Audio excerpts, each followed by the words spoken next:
Հայաստանի արտաքին պարտքը Փաշինյանի կառավարման ընթացքում կրկնապատկվել է։ Կրկնապատկվել 12-ը ի՞նչքան եղել է։ Երբ հարցնում ես ինչ արել է 8 միլիարդ դոլարն, ասում է զենք եմ գնել, հավատում ես։ Չէ, բաժանել է Նազիր Վեզիրին ու ինչ բան։ Բա Նազիր Վեզիրին է բաժանել, ինչ է որ։ Իրան է տվել 7 միլիոն ինքը վեկալել է։ Այնքան բան էլ է, ասեի, հոգնե արդեն։ Արցակուրդի ձևակերպի հելի ֆրֆր ավտոբուսով, ուրախ ավտոբուսով։ Ոչ մի բան չի արել, մենակ տվել է։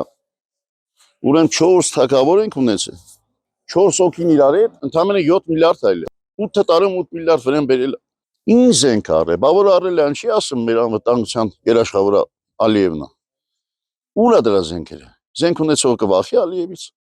Ես չեմ հավատում եւ Աստված որ չանի հանկարծ այս ընտրության նորից ընտրվի։ Մեր պետական պարտքը հնարավոր հասնի մինչև 20 միլիարդի։ Որովհետեւ ինչ արել։ Նայում ես մենակ պարտքավճարներ։ Մենակ մեր համայնքն էլ տարեկան 500 միլիարդ դրամա 300 միլիարդ եթում աշխատավարձ ու պարտքավճար։ Ահա դες մեր յուղի ճանապարհն է։ Այս գյուղի բա թաղամասը մտք էս գոլե բաներ։ Ջուրը հավաքի երեխեք հեծանց ելնում 40 է։ Որ բթարի անպակաս բանը։ Ահա որ վիճակը։ Ես իրանց ասած ոչ մի բանին չեմ հավատում։ Ոչ մի բանին, ասինքն կոռուպցիան առաջվանից շատ է, որ իրանց շեշտը դրել էին կոռուպցիայի վրա։ Հետո Փաշինյանի միակ լավ բանը որ արել է, եթե ասենք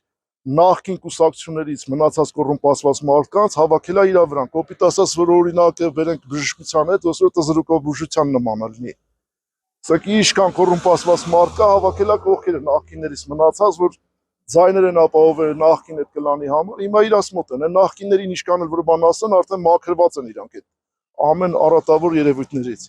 Զենքներ չկա, այդ զենքը որել մենք չենք պարտվի։ Նա մենք չենք պարտվի, ինքը դավաճանաբար հանձնել է այդ մեր հողերը։ Դավաճանաբար, սրիկաբար հանձնել են այդ հողերը։ Ինքը իր գովնակիցները, այդ 8 միլիարդը բերե բաժանել է իր շրջապատին իր տեխնապաներին, իր պատգամավորներին, ով է այդ միլիոնները։ Դա բերեք սրել է մեր վզին, մեր ժողովրդի վզին, մեր ժողովրդի գալող սերնդների վզին։